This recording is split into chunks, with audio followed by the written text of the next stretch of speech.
Hola, bienvenidos al encuentro número 5 del programa de manejo del estrés y bienestar para personas con diagnóstico de esclerosis múltiple. En los encuentros anteriores nos hemos centrado en el abordaje de diferentes estrategias para el nivel fisiológico, el nivel ambiental y el nivel cognitivo. En este encuentro nos vamos a centrar en estrategias para abordar el nivel conductual. En este nivel nos vamos a centrar en los diferentes niveles de comunicación.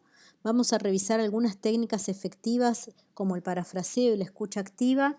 Nos vamos a focalizar en la comunicación asertiva, el manejo de la ira y el desarrollo de hábitos saludables. A la hora de atender el estrés y también los conflictos, como vimos en el encuentro anterior, la comunicación es un factor clave, ya que los conflictos transcurren en la comunicación y el estrés muchas veces también se desata por factores interpersonales. Lo primero a considerar es que además del canal verbal, es decir, de las palabras que utilizamos, también comunicamos con el canal paraverbal, que incluye el tono, el ritmo y el volumen con el que un mensaje es transmitido. Además de a través del canal verbal y el paraverbal, también nos comunicamos con el canal no verbal, que incluye los gestos, los movimientos y las posturas. Es muy importante estar atentos a los canales paraverbal y no verbal porque a través de ellos se transmite información acerca de las emociones y de las relaciones. No importa solamente qué decimos, las palabras que utilizamos, sino cómo lo decimos. El cuarto canal es el canal contextual, que se refiere al tiempo y al espacio en el que se desarrolla una comunicación y también nos orienta sobre cómo debemos entender al mensaje. Una misma expresión en un contexto diferente tiene un distinto significado. Por ejemplo, si alguien dice arriba las manos, no es lo mismo que esto ocurra de noche en una calle oscura o que me lo digan en el contexto de una clase de gimnasia. Es importante tener en cuenta que toda conducta tiene el valor de un mensaje y por lo tanto comunicamos con todos los canales simultáneamente. Dado que la comunicación es tan importante, vamos a ver un conjunto de habilidades comunicacionales que sirven para comunicarse eficazmente. Dos herramientas muy poderosas en la comunicación son la escucha activa y el parafraseo.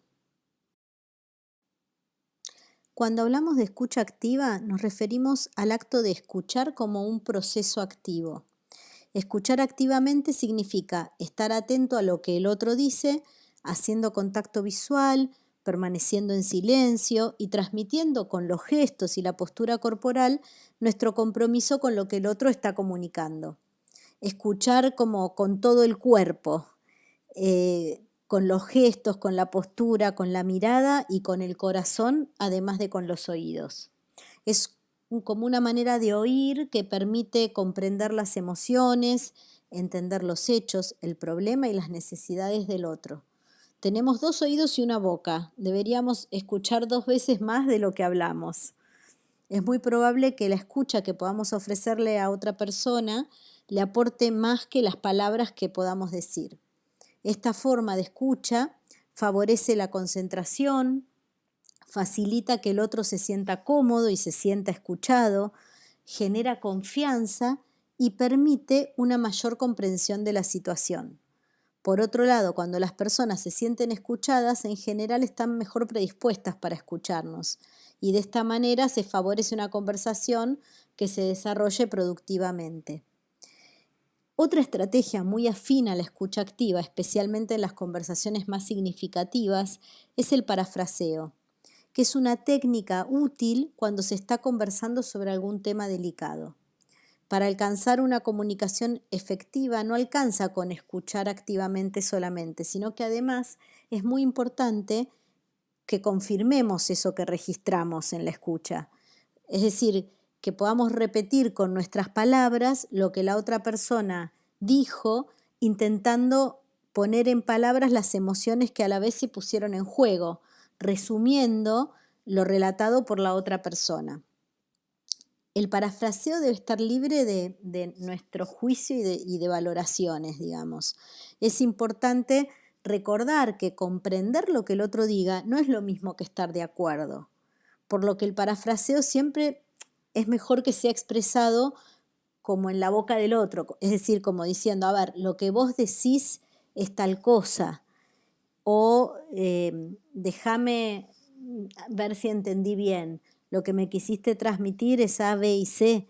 Asimismo, em, como se trata de confirmar lo entendido, también se puede finalizar preguntando, ¿te entendí bien? Mediante esta herramienta logramos resumir y ordenar el relato, confirmar si verdaderamente hemos comprendido la información transmitida, demostramos atención y a la vez podemos identificar y explicitar sentimientos. Las personas se sienten escuchadas y comprendidas cuando se utilizan estas técnicas, lo que también facilita una posterior actitud de escucha y positiva de parte del otro. Esta técnica tiene entonces dos beneficios.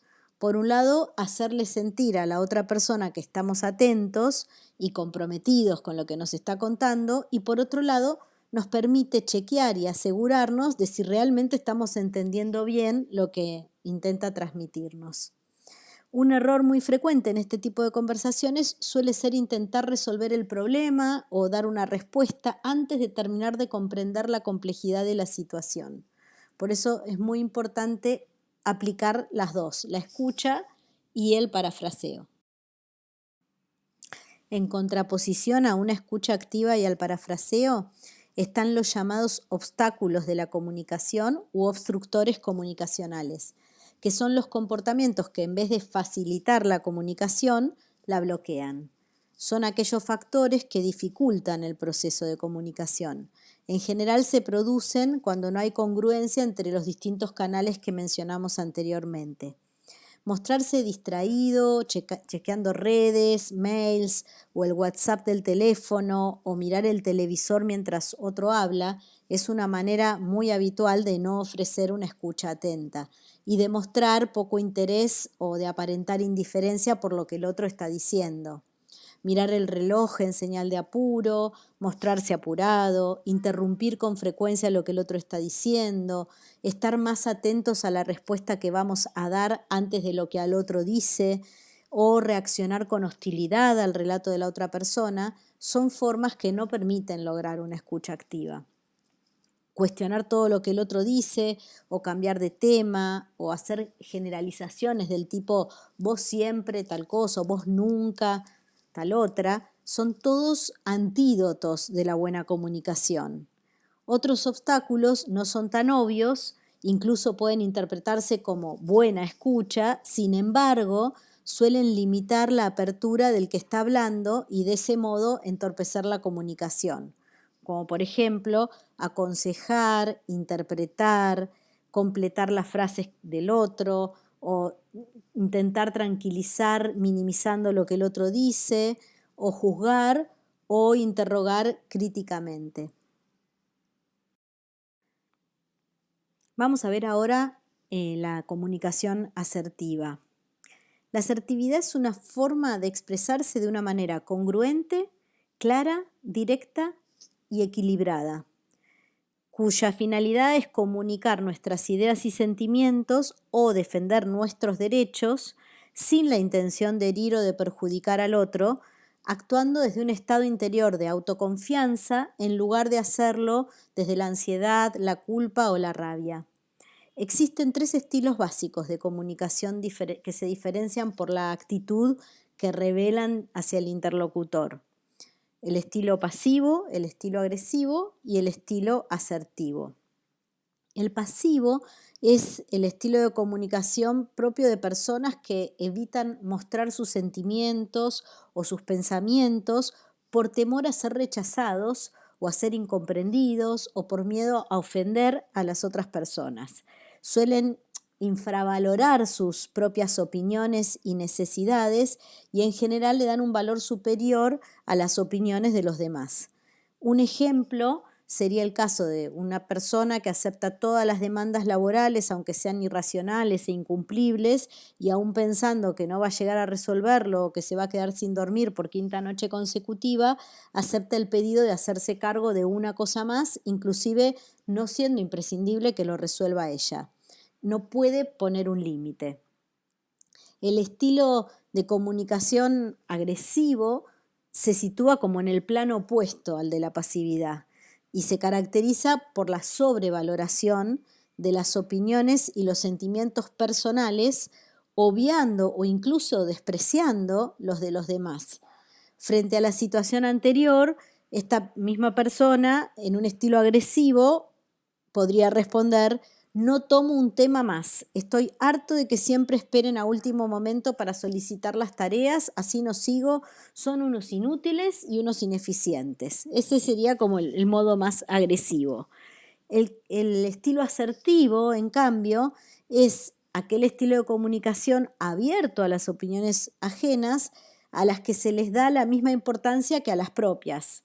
Y se parte del respeto hacia los demás y hacia uno mismo. Me respeto a mí mismo y respeto al otro, aceptando que la postura de los demás no tiene por qué coincidir con la propia y puedo tratar de evitar los conflictos sin por ello dejar de expresar lo que uno quiere en forma directa, abierta y honesta. Por ejemplo, volviendo al ejemplo anterior, una respuesta asertiva podría ser: me encantaría poder colaborar con eso que me pedís. En este momento estoy poniendo toda mi energía en el proyecto que nos comprometimos a entregar en los próximos días y no voy a poder hacerlo con la excelencia que me gustaría si cambio el foco de atención. Puedo pedirle a un colaborador del equipo que vaya arrancando y ni bien termine con esto, me sumo. Ese sería el modo más asertivo. Tenemos entonces el estilo pasivo, donde lo que predomina es la evitación, la huida, la parálisis o la evasión. El estilo más agresivo, donde lo que se utiliza es la invalidación, la confrontación, la lucha, la hostilidad, la ironía, la descalificación o la invalidación.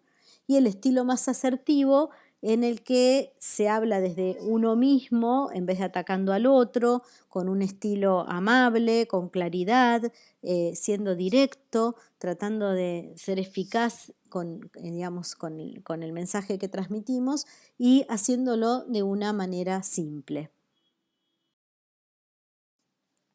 Otro tema que no podemos dejar de incluir en un taller sobre estrés es la regulación de las emociones. La regulación emocional es todo un capítulo aparte, pero me voy a detener especialmente en el manejo de la ira, que es la emoción que más se activa en las situaciones tanto de conflicto como en las situaciones de estrés y una de las más difíciles de manejar. Perturba las relaciones interpersonales y familiares. Todas las emociones son válidas, suceden y no las podemos seleccionar, pero sí podemos intentar decidir qué hacemos con ellas. Una cosa es sentirse enojado o enojada con un amigo o con la pareja por algo que hizo, pero otra muy distinta es agredirlo. Es de esperar que las reacciones más exaltadas estén vinculadas con las emociones más intensas. Por eso es muy importante intentar identificar las distintas emociones, porque eso es lo que va a posibilitar expresarlas de una manera constructiva en lugar de actuar de una manera impulsiva de la que luego puede ser muy fácil arrepentirse. Reconocer los propios sentimientos ante una situación de conflicto o de estrés es lo que va a permitir dialogar en términos más maduros y menos impulsivos. Es muy frecuente que se despierten sentimientos muy fuertes ante los conflictos, especialmente la ira. La podemos definir como la reacción cognitiva, emocional y fisiológica ante agravios percibidos, intrusiones en el terreno personal o injusticia percibida o real y o frustraciones de la conducta dirigidas hacia un fin. Reconocerla y comprenderla facilita su resolución. No hacerlo muchas veces lleva a perder el control de los actos o de lo que se dice. Frente a esa emoción, la posibilidad de pensar disminuye habitualmente y cuando no logramos controlarla funciona como un tornado que si bien puede generar un efecto de descarga, lejos de resolver los conflictos puede agravarlos. La ira tiene la particularidad de manifestarse físicamente antes que en el pensamiento. Por esta razón es muy importante saber detectar las primeras señales. Esas manifestaciones corporales, como pueden ser ponerse colorado, temblar, apretar los puños o los dientes, o sentir un nudo en la garganta, el ceño fruncido, el aumento de palpitaciones o la transpiración de manos, la tensión muscular, o la respiración muy acelerada, pueden funcionar como una buena señal de alerta, como si fuera la campana que suena y avisa que la ira está por llegar, y esto nos puede servir para evitar actuar impulsivamente. Es el momento de hacer un stop cuando tenemos esas señales, o lo que se llama técnica del tiempo afuera, que consiste en alejarse de la situación conflictiva, tanto física como psicológicamente, para justamente no dejarse llevar por el impulso. Salir del lugar, salir a correr, hacer deporte o pasear es una manera de alejarse físicamente. Una vez que frente a las señales físicas de la ira uno logra alejarse físicamente, el paso siguiente es alejarse psicológicamente. Una técnica útil de alejamiento psicológico frente a la ira es la parada de pensamiento que vimos en algún encuentro anterior. Es muy frecuente que cuando aparece la ira se disparen pensamientos obsesivos o irracionales. Y para eso es importante identificar esos pensamientos rumiativos y poner en su lugar otros pensamientos alternativos que neutralicen la ira. Y por ejemplo, en vez de pensar lo hizo para molestarme o para hacerme daño, no es lo mismo que si pensara, bueno, esto que hizo le pasa habitualmente y no solo conmigo, le cuesta mucho focalizar su atención y escuchar atentamente, no lo hizo para molestarme. Esa sería una manera de, frente a la parada de pensamiento, buscar un pensamiento alternativo que intente sustituir eh, a ese pensamiento anterior, ¿sí? Otra forma puede ser apelar a una escena agradable o darse autoinstrucciones que sean positivas. Las técnicas de relajación y de respiración también suelen ser muy útiles para la disminución de la ira. Las técnicas que vimos en el encuentro donde hacíamos referencia a las técnicas para el nivel fisiológico. Solo una vez después de haber podido controlar la ira, será el momento de retomar el diálogo de una manera asertiva y empática. Y por supuesto, nunca intentar tomar decisiones importantes bajo la emoción de la ira. Mejor esperar y cuando pase, volver. Otro factor a tener en cuenta para explorar frente a la ira es que cuando ésta se detona, es probable que esto suceda cuando se activan otras emociones como el miedo y la tristeza. En general, detrás de toda ira existe la percepción de una amenaza o de algún tipo de temor. Si yo les pidiera que revisen las últimas situaciones en las que han sentido mucha ira, probablemente van a identificar algún tipo de temor o de amenaza, como a no ser queridos o valorados lo suficiente, o temor a ser lastimados o a perder su lugar, o a que no se reconozcan sus esfuerzos, a que no los entiendan, o miedo a hacer el ridículo, o a que algo importante se pierda o se rompa. Por eso no está mal tratar de rastrear si hay algún tipo de temor, amenaza o tristeza detrás de ese sentimiento de ira. Otro paso importante y no menor, como vimos ya también anteriormente, consiste en poder escuchar lo que al otro le enoja, escuchar activamente, atentamente, reconociendo sus sentimientos aunque uno no los comparta. Uno puede comprender el punto de vista del otro y sus sentimientos sin que eso implique estar de acuerdo.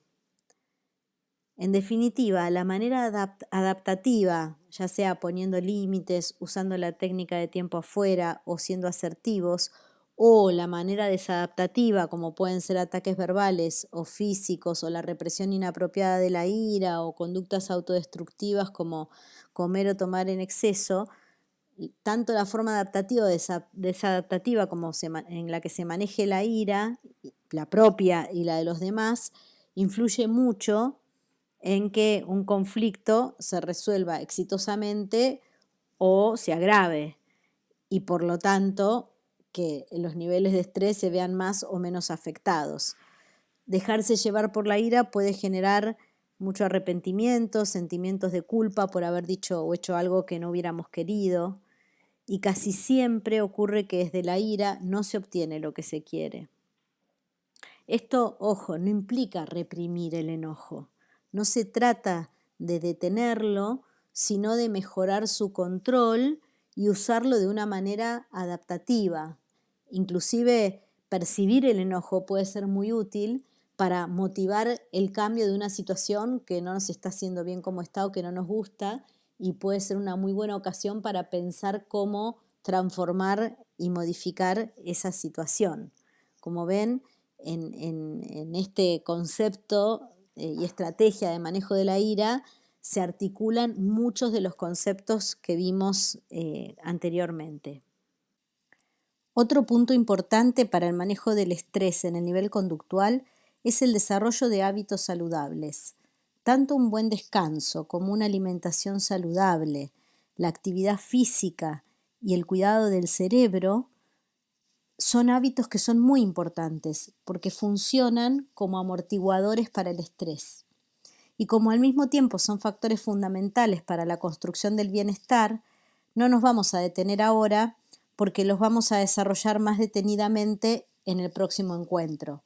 De todos modos, sí es importante que empiecen a estar atentos a estos hábitos para ir identificando cuáles son los que están más vulnerables en cada uno de ustedes y puedan empezar no solo a identificarlos, sino a intentar modificarlos, y vamos a seguir profundizándolo la vez que viene.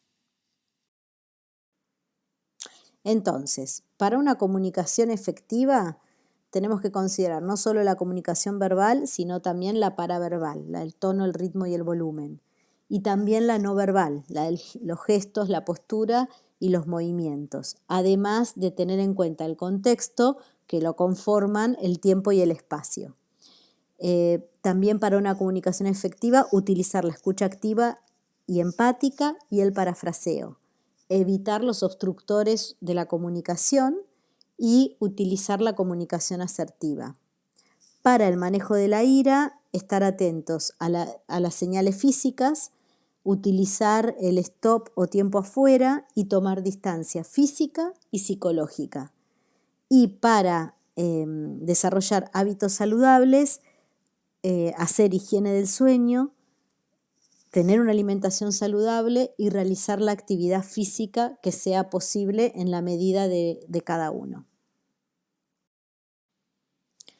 Como tarea para este encuentro, les propongo aplicar y ejercitar la escucha activa y el parafraseo. Tenerlas presentes a estas técnicas para en cada comunicación que tengan con alguien cercano o en el trabajo puedan intentar practicarlas, ejercitarlas. Incorporar la actividad física que sea posible para cada uno, inclusive sentados. Elegir al menos un hábito, que puede ser el sueño, el consumo de cigarrillo o la alimentación, para estar atentos y para intentar modificarlo.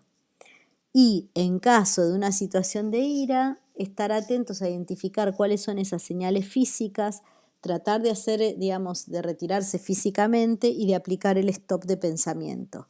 También pueden utilizar la respiración diafragmática y la relajación. Nos vemos en el próximo encuentro. Que tengan una buena semana.